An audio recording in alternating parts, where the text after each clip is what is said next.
10,000 mile பயணம். எழுதியவர் வே. இறையன்பர். பகுதி 41. பயணம் போகிறது அவ்வளவு எளிதான செயல்லாம் இல்லை. நிறைய பொருளுதவி தேவைப்படும். கப்பல் வேணும், கூட பயணிக்க மாலுமிகள் தேவை, உணவுப் பொருள் வேணும், எல்லாத்துக்கும் மேலே உயிரை துச்சமா என்ற துணிச்சல் எல்லாருக்கும் வேணும். எடுத்துகிட்டு போனாலே பணம் கடல் நடுவை சிக்கி தவிக்க நேர்ந்தா எவ்வளவு துன்பம் நேரிடும்ன்றதை நினச்சிக்கலாம். இப்படி துணிச்சலான இவர் வடமேற்கு கணவாயை கண்டுபிடிக்க அந்த பயணத்தை மேற்கொண்டார். பிரிஸ்டல், ஐஸ்லாந்து ஆகியவற்றுக்கு இடையே வர்த்தகம் நல்லா நடக்க ஆரம்பித்த நேரம் அது. துணி தயாரிக்கப்பட்ட உற்பத்தி பொருட்களை ஏற்றிக்கிட்டு செல்கிற கப்பல்கள் உலர்ந்த காட் மீன்களோடு திரும்பி வரும். 1495 இத்தாலியை சேர்ந்த கியேவென்னி கப்பாட்டோ என்ற வணிகர் பிரிஸ்டலுக்கு வந்தார். இவரை இங்கிலாந்தில் ஜான் கேப்பட்னு அழைச்சாங்க. இவர் மே 20 அட்லாண்டிக் கடலை கடந்து கரை இறங்கி இங்கிலாந்து தேசிய கொடியை ஏற்றினார். பிறகு திரும்பி வந்து மன்னர்கிட்ட தன்னோட கண்டுபிடிப்புகள்லாம் சொன்னார். ஆசியாவுக்கு குறுக்கு வழியை கண்டுபிடித்ததாக கூட இவர் நம்பினார். 1498 5 கப்பல்களோட நீண்ட ஒரு நெடும் பயணம் மேற்கொண்டார். ஆனால் இவர் திரும்பி வரவே இல்லை. ஆனால் அவரோட மகன் செபாஸ்டியன் கேப்பட் அதே ஆர்வத்தோட 1509 2 கப்பலோட புறப்பட்டார். தன்னோட அப்பா கண்டுபிடித்தவற்றுக்கு அப்பால் இருக்கும் நாடுகளை அடையாளம் காண இவர் முயன்றார். உலக முதல்முறை சுற்றி வந்த பெருமையும் மெக்கல்லன் என்பவரையே சாரும். 15ஆம் நூற்றாண்டின் இறுதி ஆண்டுகள்லையும் 16ஆம் நூற்றாண்டின் தொடக்கத்திலையும் புதிய புதிய இடங்களும் வர்த்தக வழிகளும் கண்டுபிடிக்கப்பட்டுக்கிட்டே இருந்துச்சு. 1500 பிரேசில் நாட்டின் கிழக்கு கடற்கரை தற்செயலா பெட்ரோ அல்வரேஸ் கேப்பரல் என்பவரால் கண்டுபிடிக்கப்பட்டுச்சு. 1507 ஜெர்மனை சார்ந்த வரைபடம் தயாரிக்கிற மார்ட்டின் வால்சி முல்லர் என்றவர் ஒரு வரைபடத்தை பதிப்பிச்சார். அதில் அமெரிக்க கண்டம் என்கிற பெயர் முதல்ல இடம் பெற்றிருந்தது. ஃப்ளோரென்டின் வங்கியாளர் அமெரிக்க வெஸ்புக்கி பெயரில் அப்படி அது அவர் நாமகரணம் இட்டார். இவர் ஒரு அதிர்ஷ்டக்காரர் தான். ஏன்னா இவர் ஒரு மாலுமியோ கடற்பயண சாகசக்காரரோ இல்லை. இவரோட தாக்கம் புதிய கண்டத்தின் தெற்கு வர மட்டும் இருந்துச்சு. வால்சி முல்லர் வரைபடத்திற்கு பின்னர் அது அமெரிக்கான்னு அழைக்கப்பட்டுச்சு. மெக்கல்லன் போர்ச்சுகல் நாட்டோட 1480 பிறந்தார். இவருக்கு இன்ஸ்பிரேஷன் வாஸ்கோடா காமா தான். இவருக்கு 19 வயது இருக்கும்போது வாஸ்கோடா காமா தன்னோட வியக்கத்தக்க பயணத்தை முடிச்சிட்டு வந்ததை பார்த்தாரு. அவருக்கு அளிக்கப்பட்ட வரவேற்பு இவருக்கு உந்துதலை ஏற்படுத்துச்சு. நம்ம ஊர் இளைஞர்கள் சினிமா நடிகரை பார்த்து நாமும் சினிமாவுக்கு போகணும்னு நினைக்கிறது மாதிரி அவருக்கும் புதிய வழித்தடங்களை கண்டுபிடிக்கணும்னு ஆசை வந்துச்சு. இவர் 5 கப்பலோட பயணித்தார். அட்லாண்டிக் பெருங்கடலை கடந்து போனப்போ அவரோட அணியினர் பொறுமை இழந்து கிளர்ச்சி செய்ய ஆரம்பித்தாங்க. அப்படி கிளர்ச்சி செஞ்சவங்களை இரும்பு கரம் கொண்டு அடக்கிறதுன்னு அவர் முடிவு செஞ்சார். ஒரு கேப்டனுடைய தலையை வெட்ட செஞ்சார். வெள்ளரிக்காய் நறுக்கிறது போல வெட்டி தள்ளினார். இதற்கு முக்கியமான கலகக்காரன் யாருன்னு கண்டுபிடிச்சி அவனை எல்லாருக்கும் எதிரில் தூக்கில் தொங்க விட்டார். இவரோட ஒரு கப்பல் தரை தட்டிச்சு, இன்னொன்று சொல்லாமல் கொள்ளாமல் திரும்பிடுச்சு. கடலில் போகிறப்போ ஒரு தீவில் புகையை கண்டவுடன் அங்கு மக்கள் இருக்கணும்னு யூகிச்சார். அங்கு தரையிறங்கினார்.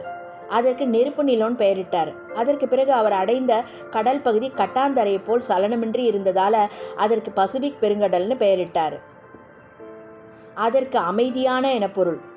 தென் அமெரிக்காவின் நுனியை கடந்தப்போ அவங்க கிட்ட இருந்த ரேஷன் அநேகமாக காலி. பல மாலுமிகள் ஸ்கர்வின்ற விட்டமின் சி பற்றாக்குறையாலும் பசியாலும் பரிதவித்து செத்து போயிட்டாங்க. மெக்கல்லன் உணவை நிரப்பிக்க பிலிப்பைன்ஸ் தீவு ஒன்றில் இறங்கினார். இல்லாவிட்டால் அவருடைய கப்பலே கல்லறை கப்பலாக மாறியிருக்கும். பிறகு செபின்ற தீவுக்கு போனார். அந்த தீவு தலைவனோட ஸ்நேகம் செஞ்சுக்கிட்டு அவனோட எதிரிகளோட போரிட்டார். அவருடைய எஃகு எடைய உதவுன்னு நம்பினார். ஆனால் அதற்குள் அவள் பலியானார். உண்மையில் மெக்கல்லன் உலக சுற்றி முடிப்பதற்கு முன்பே இறந்துட்டார். அவரோட தளபதி செபாஸ்டியன் டெல்கானோ தலைமை ஏற்க கப்பல் முழுவதும் கிராம்பு ஏற்றிக்கிட்டு ஸ்பெயினுக்கு திரும்பிச்சு.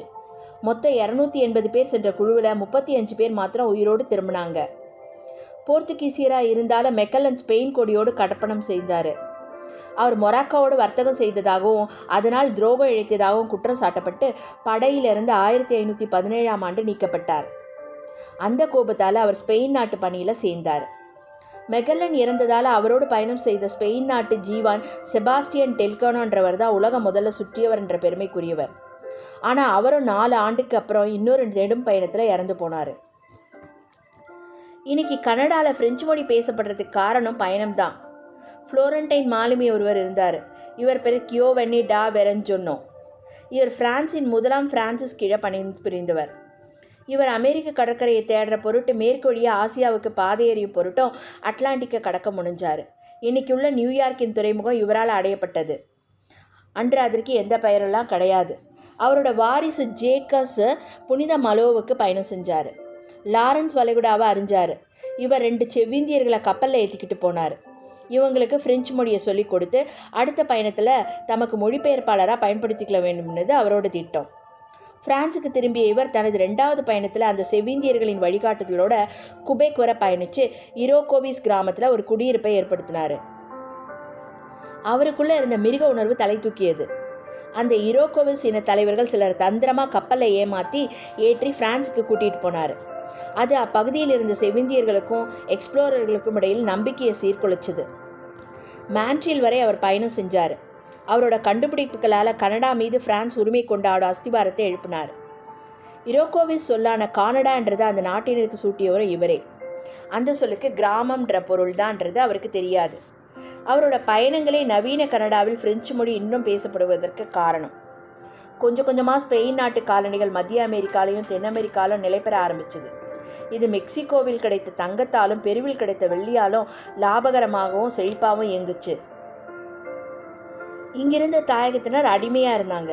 மெக்கல்லனோட பயணம் ஸ்பெயின் நாட்டிற்கு எக்ஸ்ப்ளோரர் செய்யும் ஆர்வத்தை ஏற்படுத்துச்சு.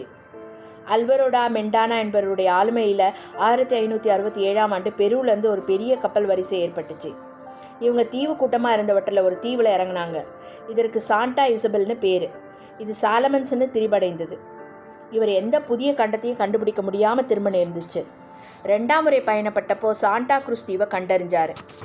100க்கும் மேலே குறைவான களைப்படைந்த வற்றி போன பயணிகளோட மணிலாவை போய் சேர்ந்தார். இவருடைய மோசமான பயணங்களை கண்டு இனியும் பசிபிக் கரையை ஒட்டி புதிய புதிய காலனிகளை அமைப்பதில் எந்த பயனும் இல்லைன்னு ஸ்பெயின் உணர்ந்துச்சு. ஆனால் புதிய வணிக தலங்களை கண்டறியும் முனைப்பை நிறுத்தலை. லசன்ற தீவை பிலிப்பைன்ஸில் கண்டறிஞ்சார். இது கிழக்கோடு மேற்கு வர்த்தகம் நடத்துகிற முக்கிய வியாபார பகுதியாக இருந்தது. கண்டறிந்த நோக்கத்தில் கிளம்பி வழியில் போகிற கப்பலெல்லாம் கொள்ளையடித்துக்கிட்டே போன கப்பல் தலைவர்களும் உண்டு. அப்படிப்பட்டவர் பிரான்சிஸ் ட்ரேட். இவருக்கு பசிபிக் கடற்கரை பகுதிக்கு கடற்பணம் செய்ய வேணுன்ற தனியாத அவா இருந்தது. இதற்கு அரசாங்கம் அனுமதி அளிச்சது. இவருக்கு 5 கப்பல்கள் கொடுக்கப்பட்டது. கிறிஸ்துவத்தில் கொண்டாட்டங்களை முழுவதுமாக புறக்கணிக்க வேணும். நாடகங்களில் கூட தீய விளைவுன்னு ஒரு பிரிவு கிளம்பிடுச்சு. இவங்களுக்கு ஃபியூட்ரிட்டன்னு பேர். இந்த பிரிவின் மதபோதகர் பிரான்சிஸ் ஃப்ளிட்சர் என்ற மதபோதகரையும் பிரான்சிஸ் ட்ரேக் தன்னோட கப்பலை அழிச்சிட்டு போனார். பயணத்தை பற்றிய துல்லியமான குறிப்புகளை இவர் எழுதி வைப்பதற்காக தான் இந்த ஏற்பாடு. பல மேட்டுக்குடி சாகசக்காரர்களையும் உடன் அழைச்சிட்டு போனார். அதில் தாமஸ் டவுட்டி என்ற செல்வந்தரும் இருந்தார்.